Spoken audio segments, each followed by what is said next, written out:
네, 여러분 반갑습니다. 잠시 후에 오늘 김영삼 대통령 기념재단 설립 축하연을 잠시 후에 시작하도록 하겠습니다. 여러분 모두 휴대폰은 진동으로 바꿔주시고요. 네, 곧 시작하도록 하겠습니다. 네, 여러분 반갑습니다. 안녕하십니까? 오늘 사회를 맡은 저는 본 재단 이사 김광룡입니다. 여러분께 인사 올립니다. 반갑습니다.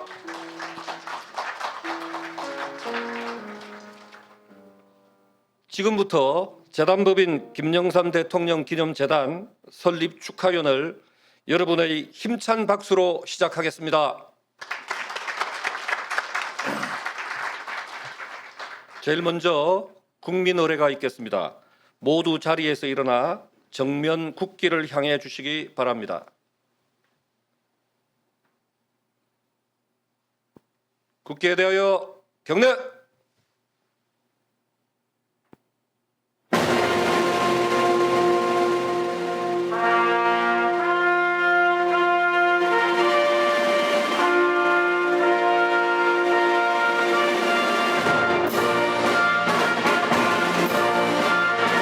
나는 자랑스러운 태극기 앞에 자유롭고 정의로운 대한민국의 무궁한 영광을 위하여 충성을 다할 것을 굳게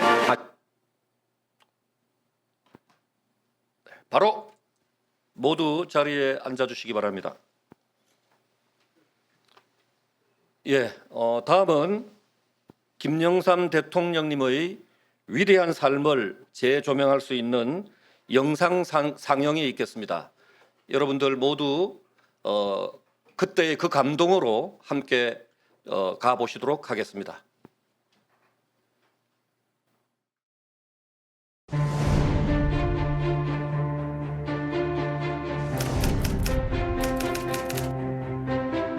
이렇게 김영삼이가 박정희로부터 전두환 정권으로부터 압살당하는 가운데도 죽지 아니하고 다시 살아서 여러분들 앞에 서리라고 꿈에도 생각하지 못했습니다. 그렇게 할 수 있었던 것은 내 배후에 국민 여러분들이 있다고 생각했기 때문입니다.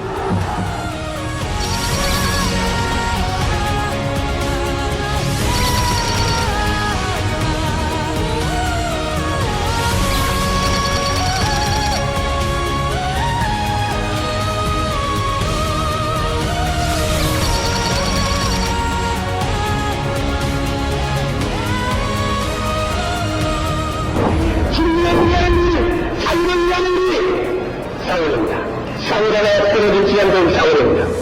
아무리 가진 놈은 백지라도 새로운 영광을 믿었다. 난 강금할 수는 있어.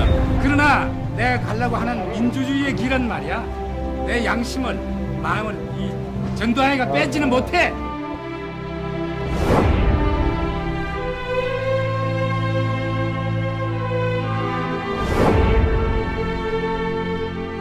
강력한 대통령이어야만 합니다. 깨끗한 대통령이어야 합니다. 민자당의 김영삼 후보가 국민의 선택으로 제14대 대통령으로 당선됐습니다.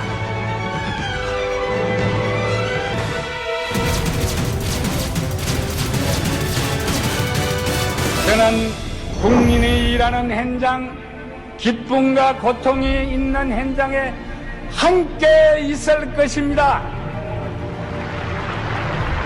국민과 함께 기뻐하고 함께 아파할 것입니다.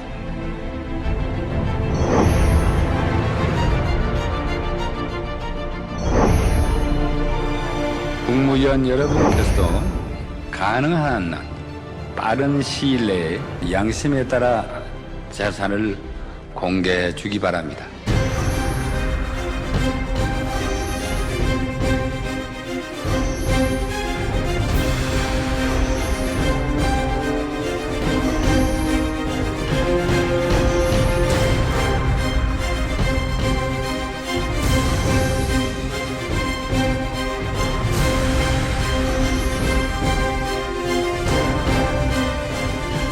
사랑하는 국민 여러분, 드디어 우리는 금융 실명제를 실시합니다.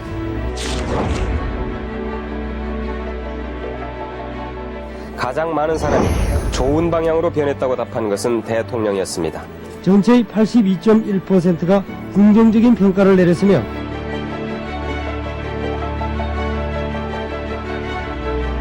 지금 전 인류는 21세기 세계화 시대라는 대격변의 시대를 맞이하고 있습니다.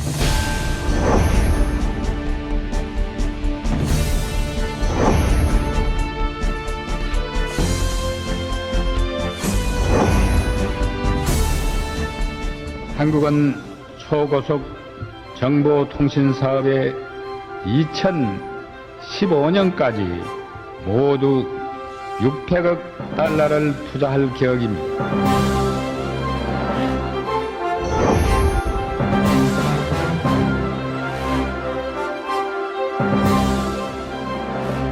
오늘 탄생되는 정부는 민주주의에 대한 국민의 불타는 열망과 거룩한 희생으로 이루어졌습니다.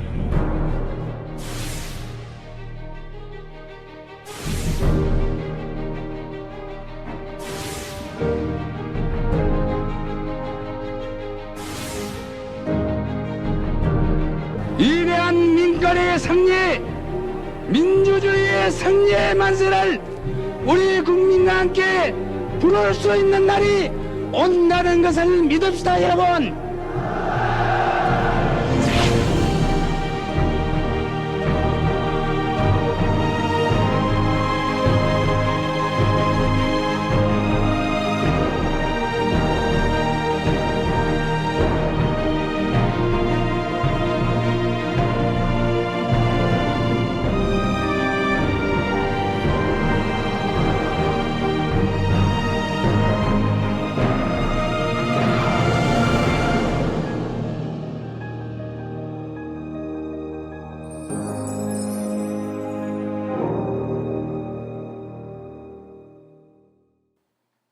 네, 여러분 박수 부탁드립니다. 예, 참 가슴 뭉클합니다. 여러분 모두 똑같은 마음이지 않았을까 생각합니다. 다음은 우리 김영삼 대통령 기념재단 김현철 이사장님의 특별 강연이 있겠습니다. 특별 강연 제목은 YS 정신과 시대 정신입니다. 여러분들 뜨거운 박수로 김 이사장님을 맞이해 주시기 바랍니다.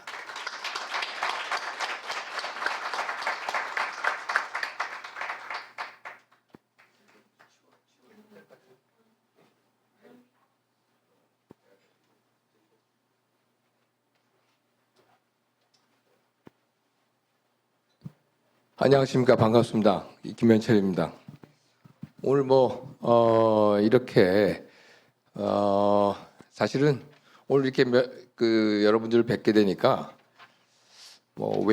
외빈들은 한 분도 안 계시고 다 내빈들만 계시니까 제가 참 보기가 너무 좋습니다. 초청할 때도 그랬긴 했습니다만 이렇게 귀한 자리에 또 소중한 분들을 이렇게 모시게 돼서 저로서는 너무나 감사하게 그렇게 생각하고 있습니다. 이제 아버님의 7주기도 이제 얼마 남지 않았습니다. 며칠 안 남았는데 20일이 이제 7주기가 됩니다. 참 세월도 빠른 것 같습니다만 내년이 저희로서는 대단히 뜻깊은 한 해가 됩니다. 바로 우리 문민정부 30주년이 되는 정말 뜻깊은 한 해인데 이 문민정부 30주년을 맞이해서 저희가 참 단단히 준비를 좀 해야 된다고 생각을 하고 있었는데 굉장히 걱정을 많이 했습니다. 그 문제 때문에. 그래서 올 연초서부터 이 행사를 어떻게 치를 것인가를 나름 참 고민을 많이 했습니다. 기존에 있는 저희 기념사업회 단체가 있습니다만 잘 아시다시피 민주센터가 있습니다. 최근에 여러 가지 문제 때문에 이제 기념사업회 기념사업회 그 단체로서 그 기능을 좀 상실하는 바람에 더 이상의 기부 단체의 역할을 좀 하지 못하고 있습니다. 그래서 더더군다나 이런 지금 중차대한 기념 사업을 이제 내년에 행사를 좀 진행을 해야 되는데 이것을 하려면은 새로운 모티브가 좀 필요하겠다. 예, 그런 상황에서 제가 고민 끝에 새로운 재단을 하나 설립하는 것이 맞다고 생각을 했습니다. 그래서 연초서부터 이제 만들기 시작을 해가지고 지난 7월 29일 날 드디어 설립을 마쳤습니다. 이 자리에 계시는 여러분들 물론 제가 지금 일일이 한 분 한 분 다 호명해서 그 인사를 좀 드리고 싶은데 시간 관계상 다 인사를 드리게 할 수는 없습니다만 우선 저희 재단을 설립하는데 적극적으로 참여해 주신 우리 임원 여러분들께 먼저 감사를 좀 드려야 될 것 같습니다. 그리고 사실 내년 23년 저희 문민정부가 출범한 것이 2월 25일 그 당시는 2월 25일 날이 대통령 취임식 아니었습니까? 그래서 2월 25일 날 기념식을 좀 할 예정인데 그래서 그날을 역산해서 생각을 해보니까 지금 시간이 좀 많이 모자란 것 같더라고요. 그래서 이번에 이제 7월 29일 날 이제 설립은 됐습니다만 그 기념 행사의 가장 하이라이트라고 백미라고 할 수 있는 것은 우리 문민정부의 그동안의 혁명과 같은 그런 개혁 정책들 여러분도 잘 아시는 하나의 정산서부터 시작해서 금융실명제 모든 그 개혁 정책들이 많은데 이런 부분들을 하나하나 다 좀 제대로 평가할 수 있는 그런 그 평가서를 하나 만들어야 되겠다 해서 저희 그 집필진들이 특히 이제 우리 국내 여러 우리 교수님들께서 각 분야별로 그렇게 지금 참여해 주셔가지고 그래서 책을 만들어내기로 했습니다.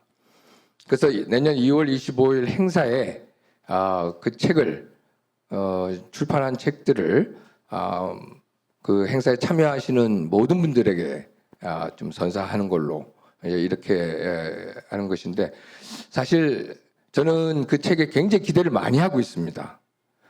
잘 아시다시피 문민정부가 끝나고 난 다음에 저희가 정권 재창출을 했었으면은 별 문제가 없었을 텐데 정권 재창출을 하지 못한 관계로 상당히 어려움을 많이 겪었습니다. 이제 그렇게 되다 보니까 문민정부에 대한 평가가 굉장히 좀 폄훼되고 좀 잘못된 그런 왜곡된 그런 형태로 좀 문민정부의 모든 면들이 좀 아쉬운 점이 많았습니다. 이런 것들을 이번 이제 기념 사업을 통해 가지고 저희가 내년 행사에 그 책자가 저희 백서로서 큰 역할을 하게 될 것이다. 저는 이렇게 정말 믿어 의심치 않고 굉장히 기대를 많이 하고 있습니다. 그리고 또 이 자리에는 마지막으로 저희 지금 재단 설립을 하는 데 있어서 아무래도 많은 또 자원들이 좀 필요한 가운데 있는데 여러분들께서 참 이렇게 물신양면으로 도와주셔가지고 지금 많은 도움이 되고 있습니다. 그런 후원자 여러분들도 이 자리에 계십니다. 참 여러분들 너무 감사하게 생각합니다. 감사합니다. 사실 오늘 이제 인사는 뭐 그 정도로 하겠습니다만 제가 오늘 이 자리에 나오면서 아침 이제 식사를 제가 하는데 늘 아침 식사는 좀 간단한 식사를 하고 나옵니다.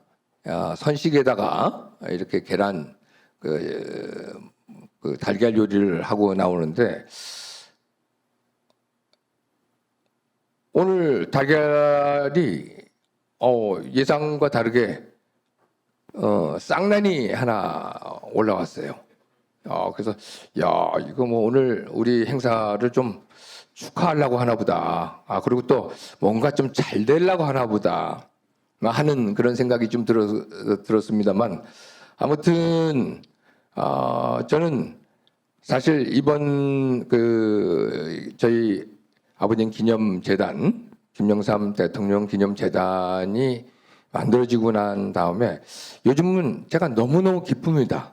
너무너무 참 자랑스럽고 이거 왜 진작 이런 재단을 만들지 못했을까 하는 아쉬움도 많이 남았습니다만 아무튼 이렇게 시작한 이상 정말 이제 잘해보려고 하고 있습니다.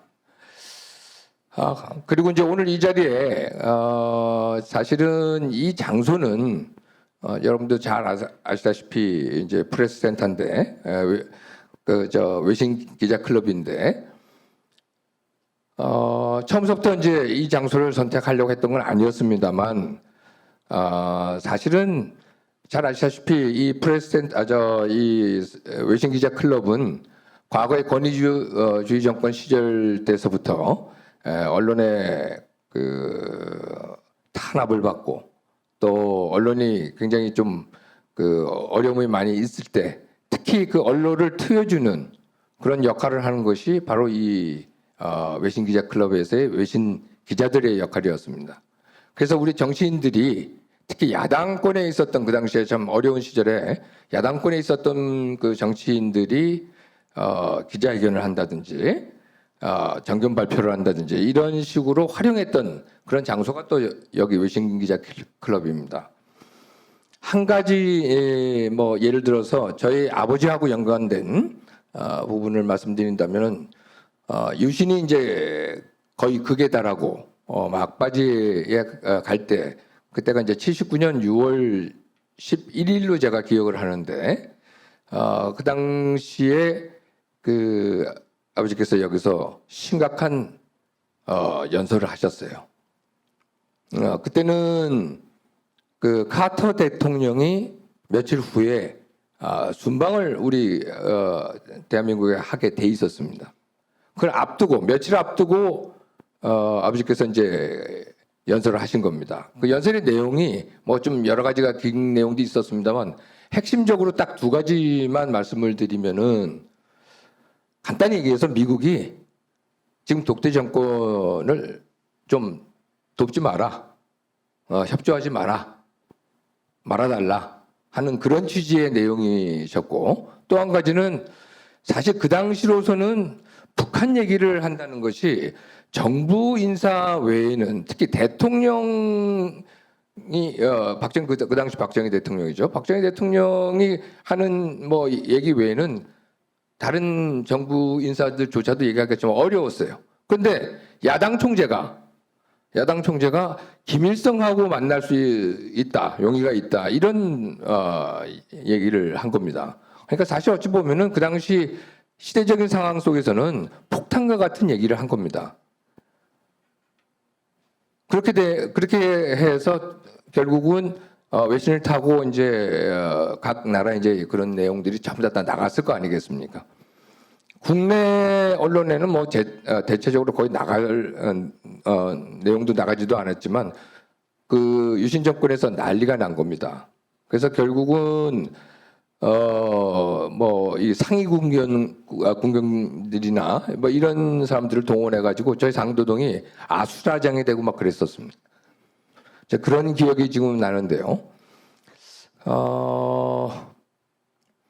그래서 오늘은 제가 사실은 이렇게 뭐 저하고 너무나 가깝고 또 우리 아버지 되시는 김영삼 대통령을 너무나 사랑하시고 또 저를 너무 아껴주시고 하시는 분들이 여기 다 한자리에 계시기 때문에 제가 뭐 어줍지 않게 이런저런 말씀을 좀 드리는 것보다 좀 오늘 좀 색다른 좀 말씀을 좀 드리려고 저 사실은 나왔어요. 제목은 거창하게 와이스 정신과 시대 정신이라고 얘기를 했습니다만 거기에 제가 조금 부차적으로 말씀을 좀 드린다면은 아들 김현철이의 그 인생 역정을 통해서 본 아버지 김영삼 대통령의 정치 역정이라고 할까요? 이제 이런 것을 한번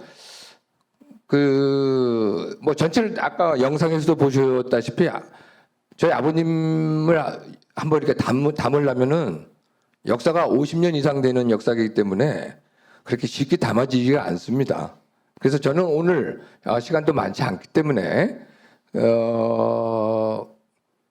서울대학교 재학 중에서부터 정치권에 입문하는 과정 그렇게 돼서 그 이후에 또 이런 큰 거인으로서의 정치 지도자가 되는 과정 뭐 이런 것들을 제가 바라보는 시각에서 한번 조금 엮어봤습니다. 저는 1959년 3월 8일 날 태어났습니다. 서울 약수동에서 태어났습니다. 동대문에 있는 이대 병원에서 태어났는데요. 요즘 참 제가 그런 얘기 많이 듣습니다. 요즘 MZ 세대들이 TMI라는 말을 많이 하는데 TMI가 무슨 얘기인지 아십니까? 잘 모르시죠? Too much information이라고 하더라고요. 묻지도 않는데 너무 많은 대답한다고 해서 too much information인데 제가 태어난 거를 너무 말씀을 드리려고 한 것이 아니고 그것을 통해서 아버님이 그 전후로 59년 전후로 어떠한 역할을 하셨는지를 말씀을 드리려고 합니다. 그리고 일화를 하나 또 말씀을 드릴 수밖에 없는 것이 제가 태어났을 때 뭐 저는 저 혼자 외아들은 아니고 저희가 5형제였는데 제가 넷째로 태어났습니다. 제가 태어나고 나서 그때가 이제 약수동이었었는데 그 동네에 금붕어 장수들이 많이 좀 다녔던 모양이에요. 그래서 아버지께서 금붕어 장수를 불러가지고 그 금붕어를 전부 다 사셨대요. 다 사셔가지고 동네 그 마당에 큰 대야에다가 그걸 다 풀어놓고 춤을 추시고 좋아하셨다는 겁니다. 저 이 얘기는 제가 만들어낸 얘기가 아니라 저희 어머니 증언이시니까 이건 팩트라고 생각하시면 될 것 같습니다. 그런 참 어찌 보면 이제 귀하게 태어났는데 아버님께서 그 59년도가 여러분들 뭐 기억하시는지 모르겠습니다만 그 당시에 유속 조병호 박사가 돌아가십니다. 대선 유세를 하다가 참 병사로 돌아가시죠. 그래서 미국으로 급 이송대가 되셨지만 결국은 깨어나지 못하시고 돌아가셨어요. 뭐 그 이전에 56년도에는 해공 신익희 선생님도 똑같은 그런 절차를 밟으셨지만 그래서 저희 아버지께서는 굉장히 유석 조병호 박사의 그 정치 그러니까 대선을 많이 좀 도왔었는데 너무너무 애석하게 생각하신 거예요. 이제 그게 이제 59년도였습니다. 그리고 58년도는 뭐 아시다시피 3.15 부정선거가 있었던 해입니다. 그래서 결국은 아버님이 낙선하셨죠. 부산 서구에 처음 나가셔가지고 바로 낙선하셨습니다. 뭐 그거는 이제 부정선거였기 때문에 어쩔 수 없는 상황이었긴 하지만 제가 태어나고 그 다음에 60년 다시 국회의원에 당선되십니다. 그때는 이제 민주당 국회의원을 해서 물론 다시 당선은 이제 부산 서구에서 처음으로 다시 당선이 되십니다. 그래서 제가 돌이켜 생각해 보면 이건 복동이가 나왔구나라고 생각을 할 수도 있는데 그 60년에 사실 또 엄청난 저희 집안에 또 우우가 있었어요. 저희 할머니가 돌아가셨어요. 그때 무장 간첩손에 의해서. 이거는 많이 들어본 말씀이실 텐데, 거제도에 저희 생각에 가면은 그 총탄 그 자국도 있습니다. 이제 그렇게 그 60년을 이제 지나고 그 다음에 저희 아버지께서 64년도에 전 중요한 어떤 사건만 좀 놓고 좀 진행하려고 합니다. 매년을 좀 얘기하자면 한도 끝도 없으니까 64년도에 미 국무성 초청으로 방문하게 됩니다. 그때 국회의원 신분이었는데 그래서 미 국무성에서 그 대주는 돈으로 해서 그 세계 일주를 하게 됩니다. 그때 그래서 각국을 좀 시찰하게 되는데 미국을 위시해서 유럽 또 중동 아시아 한 10여 개 국가들을 120일여에 가깝게 한 4개월간 여행을 하십니다. 그래서 거기서 굉장히 큰 어둠을 그러니까 많은 것을 보시고 느낀 바가 있으셔가지고 만든 첫 번째 책이 우리가 기대는 언덕은 없다라는 책입니다. 그 책 참 잘 된 책입니다. 나중에 기회 되시면은 그 책은 꼭 한번 보셔도 좋을 것 같다는 생각이 드는 것이 말 그대로 우리가 기대는 언덕은 없다라는 내용은 그만큼 냉혹한 현실이 우리 눈앞에 닥쳐 있기 때문에 우리가 자립해서 잘 살아야 된다 하는 그런 내용입니다. 이게 전 세계를 다녀보니까 우리한테 도움 주는 나라가 없다라고 생각해야 된다. 뭐 이제 그런 내용이죠. 그리고 이제 69년으로 넘어갑니다. 69년도 하면은 상당히 많은 사건들이 있었는데요. 예, 아까 64년에서 제가 저 사진을 참 하나 좀 띄워서 보내는 걸 하나 잊어버렸는데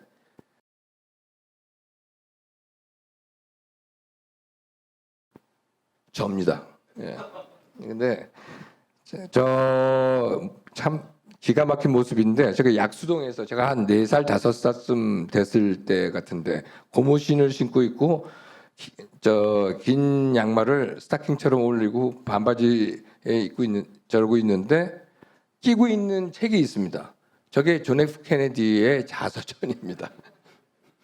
제가 전혀 내용을 알 수 없는 책을 저한테 저렇게 포즈를 해가지고 좀 찍으라고 해서 찍었는데 사실은 저희 아버지께서 존 F 케네디를 굉장히 존경하셨어요. 그래서 60년대 초에 존 F 케네디가 재임을 했지 않습니까? 물론 또 불행하게 암살이 됐지만 그래서 69년도에 아까 이제 얘기가 또 넘어가는 상황이긴 합니다만 40대 기술원을 재창하실 때도 사실은 존 F 케네디 영향을 많이 받았습니다. 근데 그 69년도가 여러 가지 사건이 있었어요. 아버지께도 여러 가지 사건. 바로 삼성개헌이 있었죠. 삼성개헌을 시도하는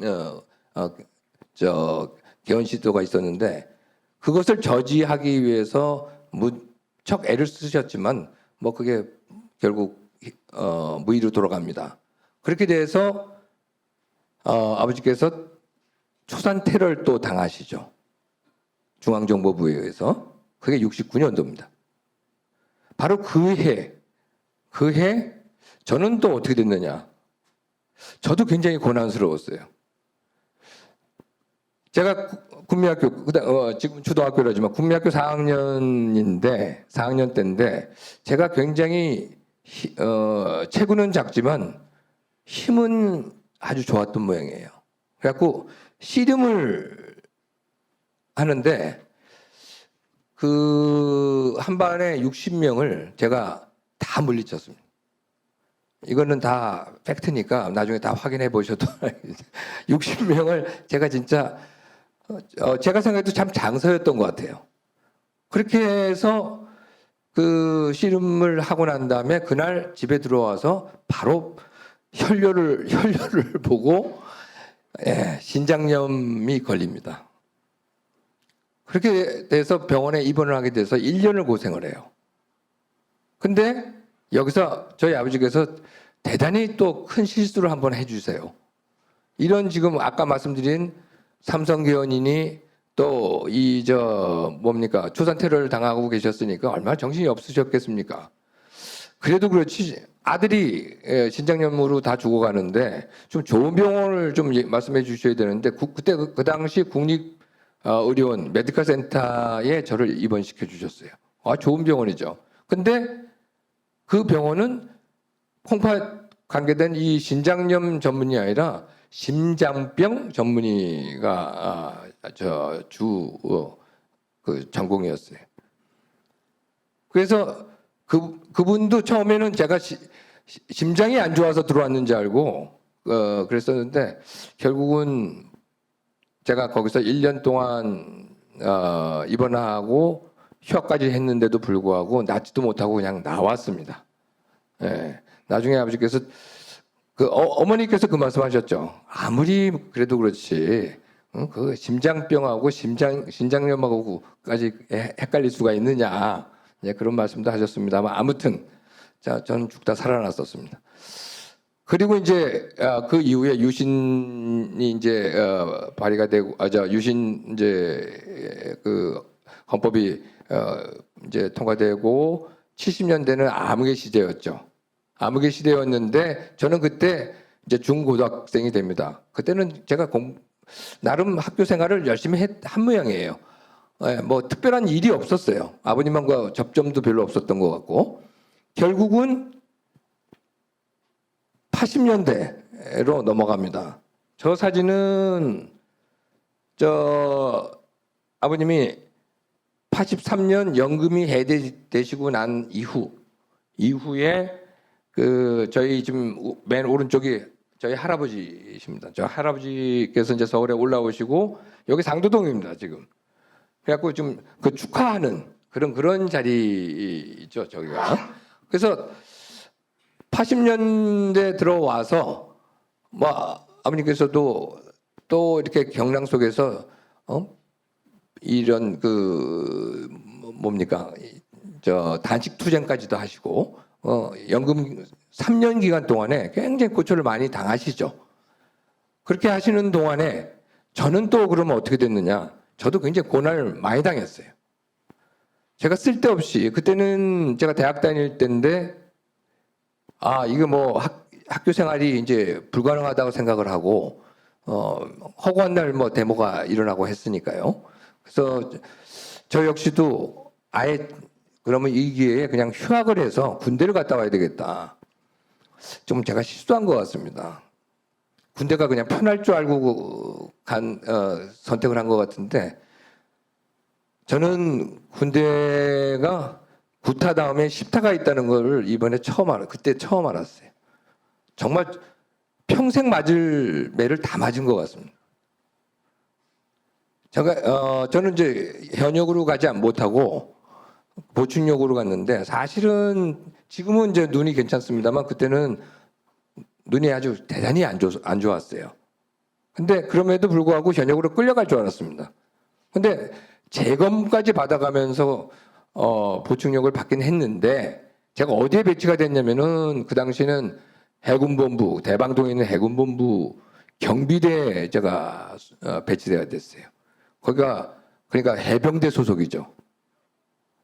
그러니까 허구한 날 제가 1년 딱 근무했는데 복무를 했는데 진짜 1년 내내 맞았던 것 같아요. 아무리 생각해도 맷집은 참 좋았던 것 같아요. 그래서 주간조에서 한 명이 죽고 야간조에서도 한 명 죽고 모두 2명이 죽었었는데 그 방위들이 저는 살았어요. 참 그 정도로 그 당시는 뭐 그런 방해들이 뭐 죽는다든가 해가지고 큰 문제가 되는 시절이 아니었으니까요. 이게 제가 큰 잘못을 했구나, 실수를 했구나. 이건 뭐 때문에 이런 휴학을 해가지고 좀 특히 아버님이 가장 안 좋으실 때를 선택해가지고 그래갖고 제대하기 며칠 전에 머리를 깎고 들어오라고 전 중대장이 얘기를 해서 이것도 심상치 않더라고요 공기가. 그래서 그냥 조금 머리를 치고 들어갔는데 그날 사단이 난 겁니다. 그날 아침서부터 저녁까지 진짜 총 개머리판으로 죽도록 맞았어요. 해갖고 집에 이제 들어왔는데 저녁 때 아버지께서는 연금대 계시니까 매일 저녁 때 제가 들어오는 것만 기다리고 계세요. 같이 식사하려고. 근데 제 군복과 팬티가 피떡이 돼가지고 그렇게 들어왔는데 이게 뭐 띄어지지도 않지만 저희 집이 이렇게 그 당시는 뭐 의자로 돼 있는 것이 아니었기 때문에 좌식이었어요. 그러니까 그냥 주저앉아야 되는데 제대로 앉지를 못하는 거죠. 그러니까 아버지께서도 아셨어요. 그 사실을. 또 그렇지만 그 분하지만 어떡하겠습니까?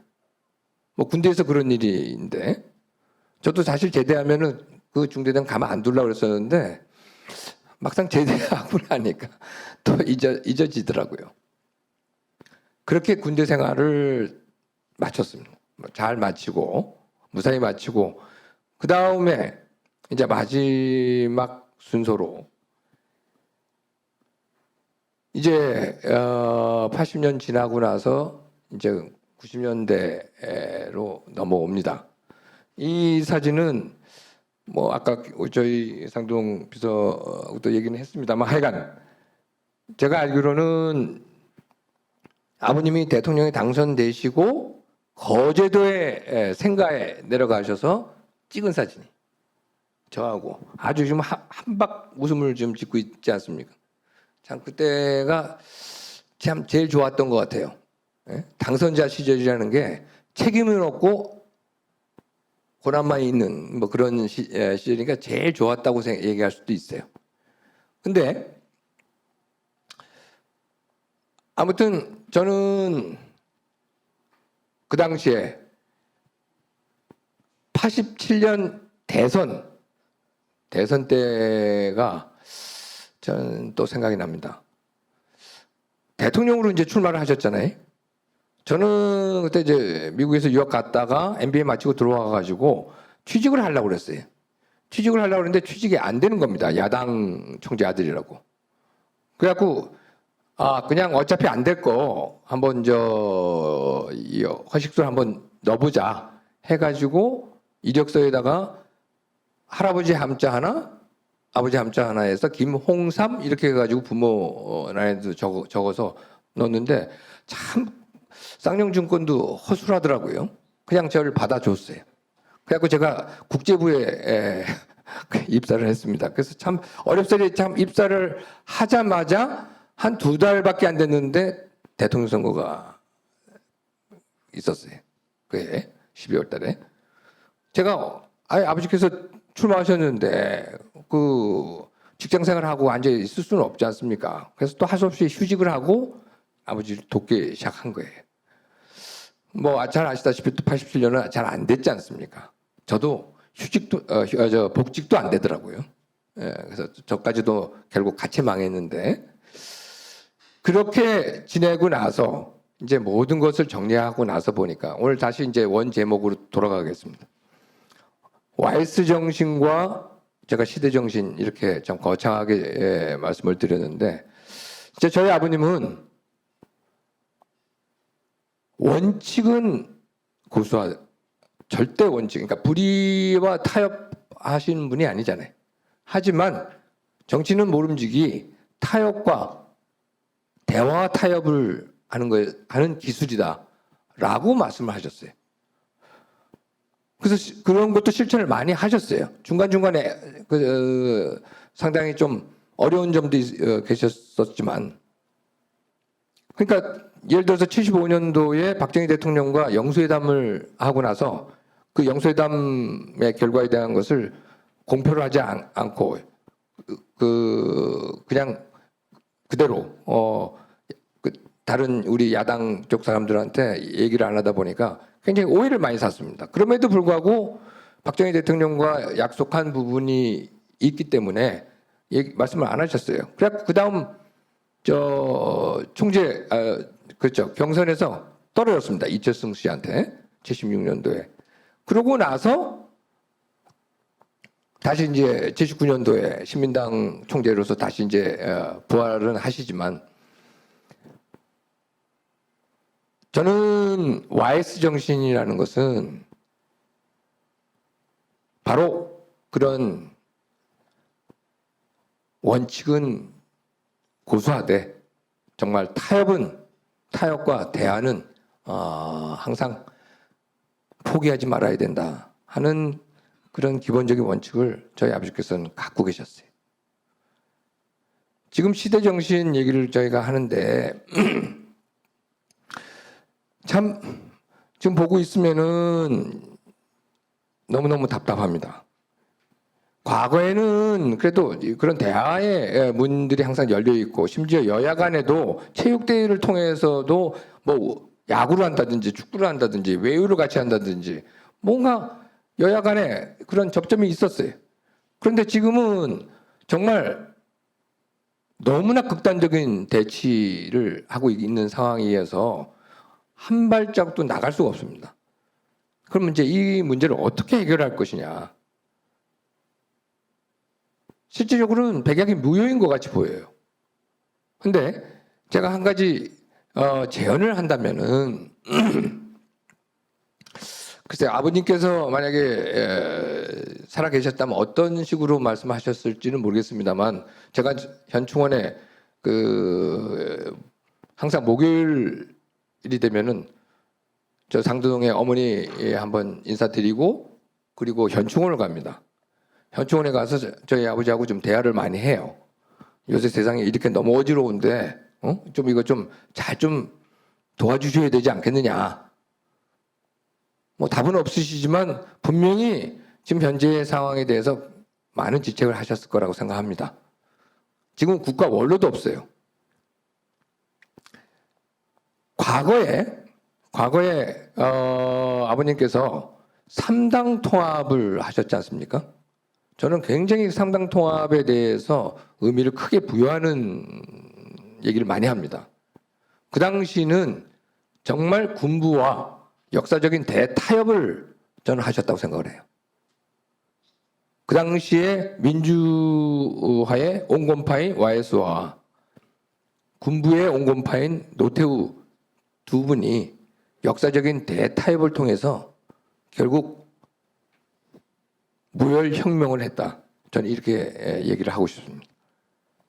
만약에 그렇게 이루어지지 않았다면은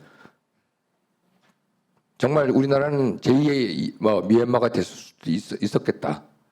지금은 공기와 같이 이제는 뭐 군부가 다시는 나오는 일은 없겠지만 그러나 그 당시에 그러한 역사적인 대타협을 못했다면은 3당 합당을 이루지 못했다면은 하나의 청산도 없었을 겁니다. 마찬가지로 지금 현 시점에서 지금 좌우 대립이 너무 심각합니다. 뭐 이거는 벌써 이제 뭐 6개월밖에 안 된 정부를 퇴진하라고 합니다. 지금은 뭐 아시다시피 전 세계적으로도 그렇지만 좀 경제 위기, 안보 위기, 지금 정치 위기, 삼각 위기에 지금 와 있는데 이런 소용돌이 속에서 정치가 지금 아무것도 할 수가 없어요. 지금 지금 극한 대립 속에 있는데 더 이상 뭘 하겠습니까?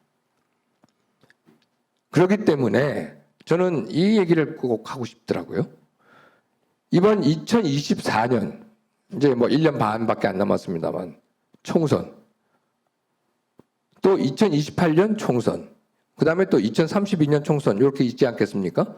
근데 2024년 총선 전에 그런 식으로 정리가 되기는 쉽지 않을 수도 있겠죠. 이렇게 극한 대립을 하는데 뭐 여야의 내에 온건파들이 그렇게 힘을 낼 수 있을지 모르겠습니다만 지금 제가 알기로도 정치 개혁을 하기 위해서 한 20여 명 정도, 한 300명 중에서 한 20여 명 정도만이 선거구제 개편에 대한 문제를 강력하게 지금 들고 나오고 있는 것으로 알고 있어요. 물론 정당법도 고치고 국회법도 고쳐서 다당제로 바꾸자. 지금 그런 얘기를 하는데 저는 굉장히 필요하다고 생각을 합니다. 지금 이 구조를 반드시 바꿔야 된다. 이 제왕적 대통령 얘기를 하는데 저는 제왕적 대통령이 더 이상 아니라고 생각합니다. 지금 저 윤석열 대통령 보세요. 행정 권력 하나만 갖고 있지 아무것도 갖고 있지를 않아요. 못 갖고 있어요. 전부 다 야당이 갖고 있습니다. 의회 권력, 사법 권력, 언론 권력, 시민 권력 뭘 갖고 있습니까? 아무것도 할 수가 없습니다. 다음 총선에서 이기기 전에는 안 돼요. 그것도 결과적으로 87년 체제 하에서 어쩔 수 없이 야당 통합을 위해서 YS가 사실 DJ한테 양보한 게 있습니다. 소송구구제를 양보했어요. 저는 그 소송구구제가 망국의 원인 중에 하나가 됐다. 이제는 지역 감정도 그렇고 그렇기 때문에 반드시 소송구구제를 다당제 형식 중대선거구제로 바꿔야 된다고 저는 생각을 합니다. 그런 실험을 해야지만 2024년에 그렇게 실험을 하고 2028년에 실험을 하게 되면은 2032년도에 가면은 대통령과 국회의원이 동시에 선거하는 때가 돌아옵니다. 그게 2032년입니다. 그때 가서 권력구조 개편 문제도 한번 얘기를 할 수 있다는 생각이에요. 그 전에 반드시 선거구제 문제를 먼저 좀 개편해서 이것을 바꾼다면은 저는 한번 해볼 수 있는 일 아닌가. 정치권이 전체적으로 좀 바뀔 수 있는 상황이 될 수도 있지 않을까. 그래서 아까 말씀드린 것처럼 3당 합당의 버금가는 그러한 군부청산을 할 수 있었던 그 YS의 그 결단처럼 결국 좌파나 우파의 온건 세력들이 좀 힘을 합해서 좌우의 그런 극단 세력들을 배제하기 위해서라도 또 앞으로 이제 다당제를 통해서 좀 그 정치권이 순화될 수 있도록 만드는 방법도 저는 하나의 중요한 의미가 있지 않겠는가 이런 말씀을 드리면서 지금까지 그 아버님의 정치 역정 그리고 저의 그 인생 역정을 섞어서 말씀을 드렸는데 사실은 아버님은 거산이시잖아요. 예? 저는 거기 따라서 언론 기자들이 만들어준 소산이라고 그랬습니다. 정말 거산과 소산의 어떤 그 역학관계에 있어서 야 내가 이렇게까지 아버님 밑에서 참 그래도 여러 가지를 많이 배웠다고 생각을 하는데 아버님은 54년 첫 국회의원이 되시고 나서 92년도에 대통령이 되셨어요. 그러니까 그 갭이 38년이 됩니다. 그러니까 38년 만에 대업을 이루셨어요. 저는요, 사실 87년에 처음으로 아버님 대선을 도운 것이 정치 시작이라고 생각합니다. 그리고 바로 오늘 2022년 그 갭은 35년이 됩니다. 아버님은 분명히 54년에 당선되시고 92년에 대통령이 되시고 난 다음에 그 큰 대업을 이루셨는데 저는 35년 만에 본업을 찾았다고 저는 생각을 합니다. 그 본업은 다름 아닌 아버님 기념 사업을 앞으로 더욱더 제가 주도적으로 열심히 해 나가야 되겠구나. 그걸 명심하고 이 자리에 계시는 진짜 저는 한 분 한 분이 너무너무나 소중한 분들이 이 자리에 계시는데 여러분들만이라도 이렇게 도와주시고 저한테 힘을 주신다면은 반드시 저희 김영삼 재단은 성공할 것이다 라는 것을 확신합니다. 확신하는 그날까지 여러분들께서 끝까지 응원해 주시기 바랍니다. 감사합니다. 제가 너무 많이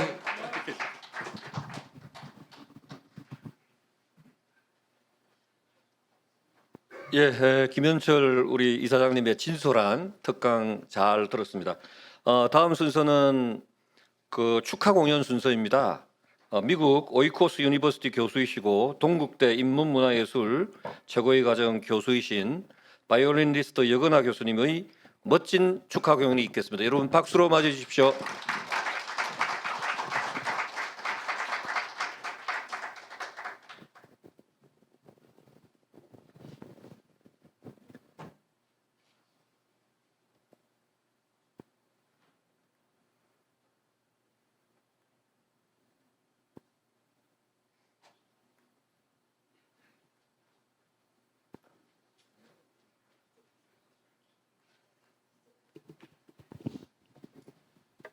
네, 안녕하세요. 반갑습니다. 저는 환경을 생각하는 바이올리니스트 그리고 또 역사를 생각하는 바이올리니스트 여근하입니다. 반갑습니다.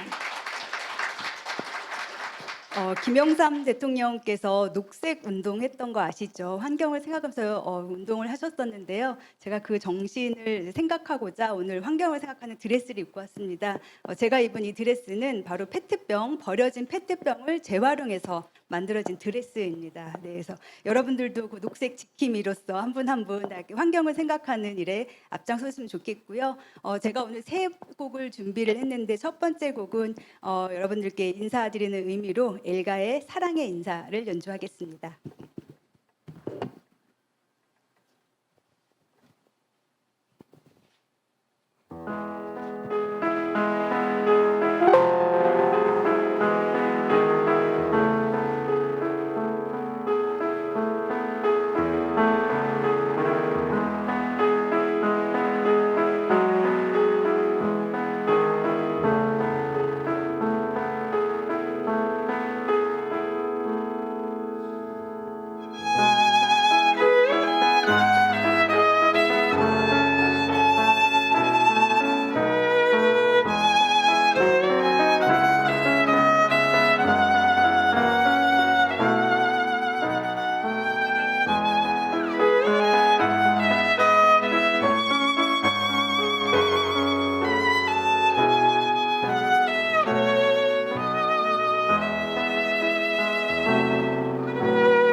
네, 제가 두 번째로 준비한 곡은요.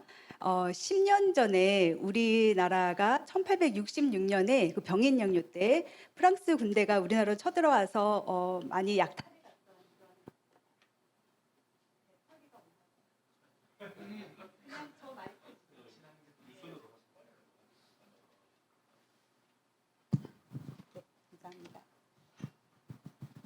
네, 병인양요 때 프랑스 군대가 우리나라의 그런 많은 문화재 이런 것들을 약탈해 갔습니다.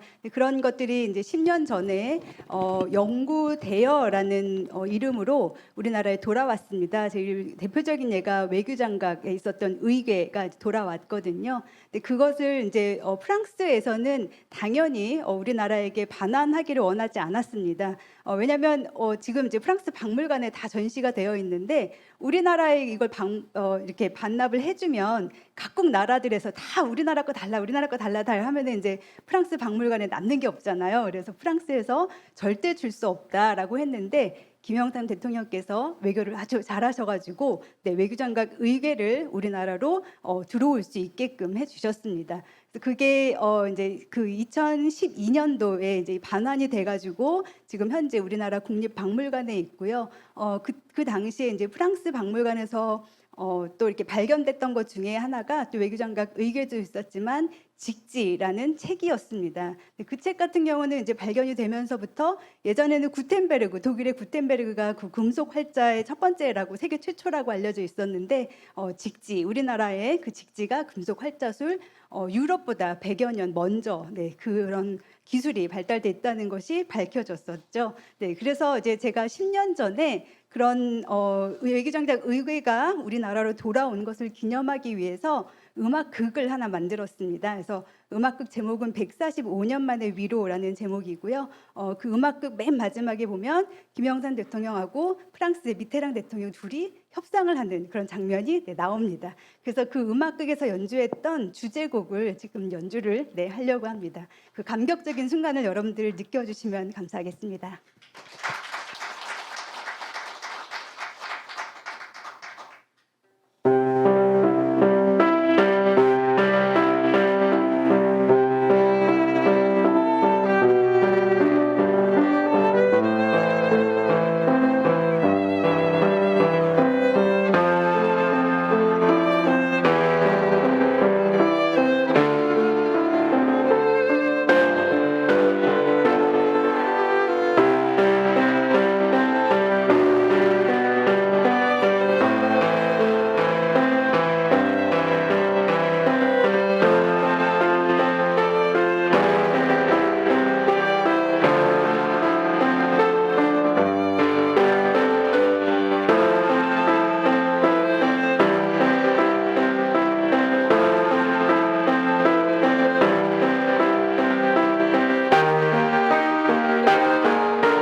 네, 감사합니다. 여기저기 이제 뭐 그 음원 들을 수 있는 사이트에 여그나 추억이라고 치시면 이제 좋은 음질의 네, 음악을 들으실 수가 있습니다. 그래서 참 우리나라에서 정말 역사적인 그런 사건이고 전 세계 어디서도 있을 수 없는 그런 일을 우리 김영삼 대통령께서 하셨다는 것이 정말 자랑스럽고 정말 감사한 것 같습니다. 오늘 우리가 모인 이 자리가 정말 너무 소중하고 이런 아름다운 이야기들이 널리 전해지기를 바라면서요. 마지막 곡 여인의 향기 연주하고 네, 저는 인사드리겠습니다. 감사합니다.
네, 여러분 뜻깊은 연주를 해주신 여그나 교수님께 뜨거운 박수 부탁드립니다. 감사합니다.